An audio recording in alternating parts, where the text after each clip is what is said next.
Welcome to FranCoach's Franchising 101 podcast series. Here we talk about all things franchising. What is it all about? Is it for you? How do you find the best one to own? And so much more. Now your host, Tim Parmeter. Hello, everyone, and thanks again for tuning in to the latest edition of FranCoach's Franchising 101 podcast. I am Tim Parmeter, founder and CEO of FranCoach and your Franchising 101 podcast host. Today, just me, so always kind of sorry to disappoint on that, but I want to talk about something maybe really basic. When we talk about Franchising 101, this might almost be remedial of why a franchise? Why can't I just do this myself? So we're going to talk about some of the things that factor into this for a franchise and some of the reasons why somebody would want to go with a franchise versus starting something on their own and vice versa. But first, a quick reminder of who we are. FranCoach is a national search firm dedicated to working with individuals interested in owning a franchise. We are partnered with well over 600 of the top franchisors in the country, spanning nearly 70 different industries. Our goal with clients is to help them find the absolute best franchise for them. And the goal of the Franchising 101 podcast series is to simply educate people on all aspects of franchise ownership. Okay, so why should we look at a franchise versus starting something of our own? And there's a handful of kind of categories with this that I want to talk about. But obviously the most important or kind of the main thing people think of or realize is this is a proven system across the board. We have perfected or as close to possible every little aspect of what that business might be. Is it how to make a hamburger? What's the ingredients for that? How do we put the toppings on? All of those different things. And really again, we kind of get that, and we've had the business in existence. We've ran it for typically several years. We might even have a couple locations of it, whether it's a retail or whether it's non-retail. And we've a proven concept with this. That allows us to now turn that into a franchise. But then within there, some of the things, kind of the infrastructure and support mechanisms come into play. So, and these are in no real order, but just a couple of things to think about is buying power. And we had, maybe a couple months ago, we had the vice president of franchise development for Neighborly Brands, Pat Highland, on and talking about some of the things within their systems, but the buying power. And like they'll talk about for theirs, and this is pretty common with service industries, like Neighborly, they get their franchise owners get the vehicles less expensive than a dealer does, straight from the manufacturer, right? So I'm going to start, Tim's pool cleaning company, and I got to go buy a big old pickup truck. I'm going to the dealer. I'm getting whatever I can, quote, negotiate from that dealer. If I'm part of a franchise system, I'm going to get that for less. I'm going to get it wrapped for less. I'm going to get the equipment for less because of the buying power. Even a small system is going to have buying power versus just going out and starting it yourself. If you're thinking of, always kind of use the example of, if I am starting Tim's Sandwich Shop, I make a mean ham sandwich. I know I can replicate this and I'm going to get great customers. Where do I get the napkins from? Starting this myself, have to figure out where I'm getting that from. Is that a good price? Is it a good napkin or is it a piece of crap, right? I've got to figure all of that out. And then once I do, I've got to then, I might have it for 6 months before I realize, man, I'm not getting as good a price as I could have. These really aren't very good, or I'm spending way too much money on, like, I got bounty when I should have great value, right? If I am a franchisee of Subway, there's no, or any food franchise, right? That's a part of, this is where you get the napkins. This is where you get the cups. This is where you get the lids. This is where you get the straws. Because of our franchise system, we are now getting that less, right? So what does that mean for your bottom line? Well, again, instead of spending, $100 on this pack of napkins, I just spent $75. Now extrapolate that out over the course of, a week, a month, a year, what that's doing to our bottom line, especially when we start stacking that on everything else within that system, right? So the buying power of knowing where I'm going, what I'm getting, and that I am getting for the best possible rate. Okay, one thing. What about training? So if anybody's ever seen the movie Founder, right, with about McDonald's, like literally there was a thing. This is exactly how you put the pickles on. This is squirt, squirt, squirt, right? It was easily replicated. I don't have to figure out, again, if I'm going to own a sandwich shop, what's the best way to slice the tomatoes? How am I doing that? How am I making sure that every time somebody gets a sandwich with a tomato on it, it is sliced the exact same way? I've got to create that, figure out what is the best way, then create a training program for every new employee that comes on board that it's the exact same. The franchise, it's already done for me. I don't have to figure out how to do it. I don't have to figure out how to train people. And oftentimes, there are things that the franchisor is going to do for me from a training perspective. Yes, maybe I take an initial employee with me to kind of the onboarding and initial franchisee training. What about down the road, right? There are opportunities, and franchises are going to have some form of training in place for every new employee that you bring on. Yes, you're in charge of overseeing it, but it's not you sitting there taking, okay, well, I'm out doing all these things as an owner. I'm out networking, building the business. I got to stop. I just hired a new employee today to make sandwiches. So now I got to come in. I got to spend all day with them, teaching them how to do this. Okay. We're going to have the systems and support in place for that. What about hiring? Okay. Well, now I need to hire somebody. And most people, by the time they were looking at a franchise, have had some experience managing or hiring people. Okay. But almost everybody we work with starts a franchise that is in an industry they have little to no experience in. So therefore, they're going to have little to no experience in hiring for those people. If I am starting Tim's Sandwich Shop from scratch and I need a manager, I need a sandwich artist, I need whatever all the different things are, I need all these different positions. I have to figure out how to find them. I got to figure out how to write the job description. And I don't know how many of you have written a job description. And especially for jobs that maybe you have not done before, you have to do that. Where do I post a job? Is it Career Builder? Is it Indeed? Is it Zip? Is it this? Is it that? Is it where do I do it? How much does that cost? Once I get the applicants coming in, now what the heck do I do? Right? Do I respond right away? Do I have an initial screening? Do I do a phone interview? Do I bring them in person? When I'm talking to them, what questions am I asking? What answers am I looking? You kind of get the picture, right? I can keep going and going and going with this. The franchise is going to have, here's the job description for position 1, position 2, position 3. This is where you post them. Oh, by the way, buying power, we're getting these for less than you going in off the street. We've got software to kind of aggregate this and shoot it out to everywhere and bring it back into one centralized location. When you interview, here are the things that you should be asking. These are the type of question or kind of answers you want to hear for this position, this position, this position. And at the beginning, if you get all the way to the end of doing all of that and you're like, I got these 2 people, I'm still not quite sure. In almost every case, that franchise is going to have a person dedicated to you that's going to say, let me talk to both of those people and kind of be that almost final interview. Ultimately, it's your choice as an owner, but again, kind of checking your work to make sure nothing gets missed along the way. You don't have any of those things when you're starting out from scratch. That's just when you think of kind of really getting the business up and running from, and the buying power is ongoing, but heavy at the beginning. Hiring ongoing, heavy at the beginning. Training, heavy at the beginning, but again, is ongoing. So that's all great. Now what? We need customers. How are you going to get those? Hey everyone, I wanted to take a quick break from our podcast to tell you about our amazing friends at Entrepreneur.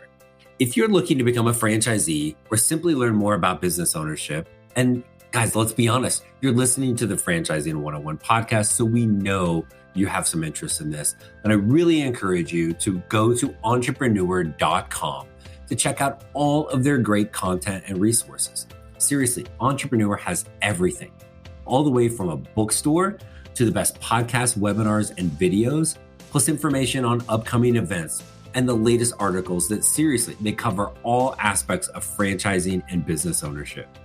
If you're having trouble deciding which franchise is right for you, Start with Entrepreneur's renowned Franchise 500 ranking, which highlights the best franchises of 2022. For 45 years and counting now, Entrepreneur has been and continues to be the most widely recognized and respected authority in the franchise market. Digital and print subscriptions are available, so you never miss out on anything. So seriously, what are you waiting for? Go to entrepreneur.com right now and learn more. Good rule of thumb, when you own a business, you want customers. So how are we going to get them? Well, just see, we need a website. So I'm pretty tech savvy. I can go to, and that's a joke, by the way, but I'm a pretty tech savvy person. I can go to GoDaddy. I can go to Wix. And I'm going to create this awesome website that's going to be roughly the equivalent of what my 9-year-old could create. Awesome. Is it mobile friendly? How are we on SEO with this? How about keywords? Is it hitting the thing? What's the user experience like? What's the back end? How do we adjust it as things change over time? Maybe you nail it with that. Maybe not. What about any sort of advertising? That's just a stinking website, right? What about the marketing to get people to make your phone ring or to come in? SEO, pay per click. You'd be surprised how many people I say SEO to and they don't know what that means. Okay. Even if you know that stands for search engine optimization, do you know how to do it? If not, who are you going to outsource that to? There's 1,000,001 companies out there that claim they can do SEO or social media. This is not like quick fix stuff, people. So you got to make sure that you are contracting with the right people, hiring the right company to be able to figure out what your marketing needs to look like, put it in place, and it is going to take several months before you have any clue if it is working. If not, guess what? Now you've wasted that time and money, and now you have to regroup.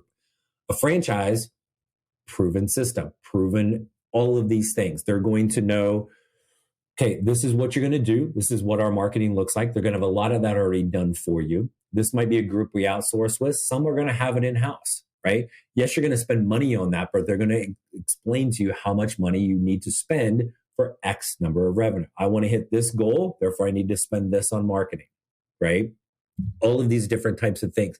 Even sometimes as simple as like, got to create a logo. But that's not an easy thing to do, right? Is it a good one? Is it somebody already else have it? Like I can back up and even say the name of the company. What about merch? Got to have some cool merch on, which is really crappy that I'm not wearing any today. But I am sporting my Vuori. So another shameless plug to get them to sponsor us. So you've got to have all of these things in place, right? If you were starting it from scratch, you've got to figure that out yourself. Every last bit of it from scratch. You're going to test it for 3-6 months, sometimes even longer, before you're going to know if it's not working. The franchise has all of those things in place for you to, again, help create that. And again, you could take the marketing further. Depending on the franchise, you might do direct mail. There might be trade show things.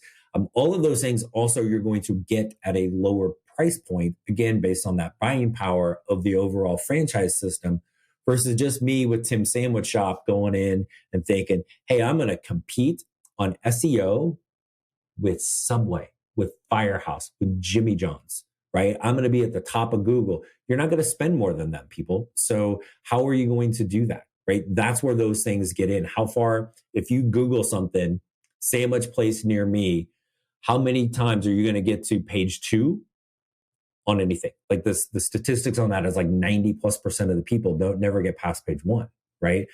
The franchise is going to have those things in place. They're going to constantly be looking at the Google algorithms to make sure that their franchisees are at the top in their local markets, right? So, and ultimately, when it really comes down to from franchise ownership standpoint, some people have the mindset is like, I know it's going to be difficult. I know it's going to be challenging. I want to do this myself and start from scratch. I don't need to listen to your system. I don't care about your success. There's a certain level of arrogance / ignorance that comes with that. And as somebody that started something from scratch, it's possible I fit into one of those two buckets from that standpoint. But I've also been a franchise owner as well. And I know by far which of those is easier to follow and create, right? So those are some of the things that I want people to think about when they are, and again, it's not uncommon. I don't care what the industry is. I can create my own sandwich place. I can create my own landscaping company. I can create my own. Yes, you can. But these are just a snapshot of some of the things that you need to think about, that you have to create and hope that work, and then ultimately perfect and replicate when you are starting something from scratch. With a franchise, all of these things are tried and tested, and constantly you've got an entire team of people within the franchise to make sure that are constantly being improved, updated as needed over time. Just to kind of give you an idea. So does that mean franchising is right for you? Absolutely not. Maybe starting a business is for you. Maybe owning anything is not for you. And again, number one goal of our process when we're working with people is to properly educate them on franchise ownership. It's the whole point of the podcast. Properly educate people on franchise ownership to determine if this is the path for them. It may not be, and that's okay. When you think about starting from scratch or owning a franchise, franchising isn't always right. Some people want that overwhelming challenge of doing it themselves. That's okay. But this is one of the things that really, I can't believe we've gone this far and not talked about why a franchise versus starting up. So hopefully this gives you an idea of some of the things that you need to think about, some of the things that are already in place for a franchise.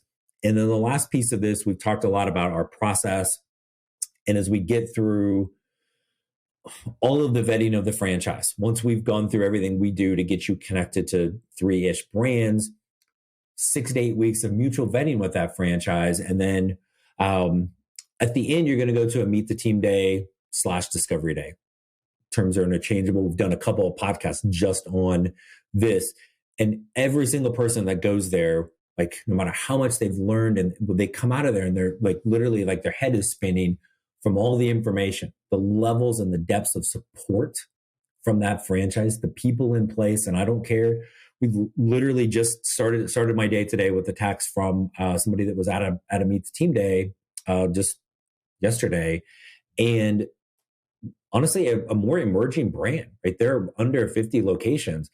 And so you think, well, geez, they don't have that much going on.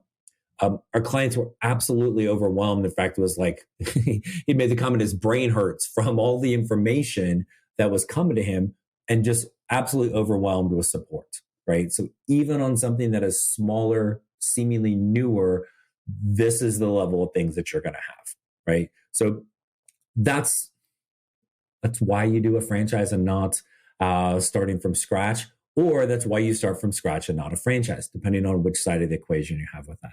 So I hope that helps. Well, kind of along those lines, the last thing I kind of wanted to share with everybody today is, as we're at the end of March already, and I'm getting old, so I know like time tends to fly a little faster, but it really feels like the first 3 months have just like been gone in a blip.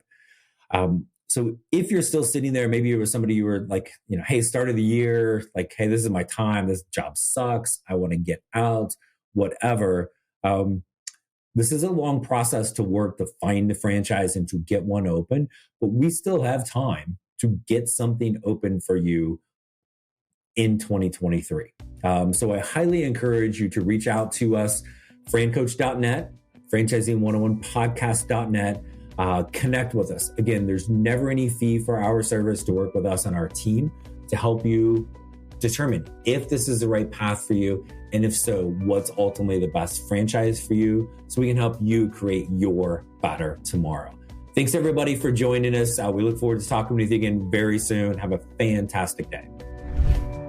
Thanks for listening to FranCoach's Franchising 101 podcast, where our ultimate goal is to help educate you on all things franchising so you can create your better tomorrow.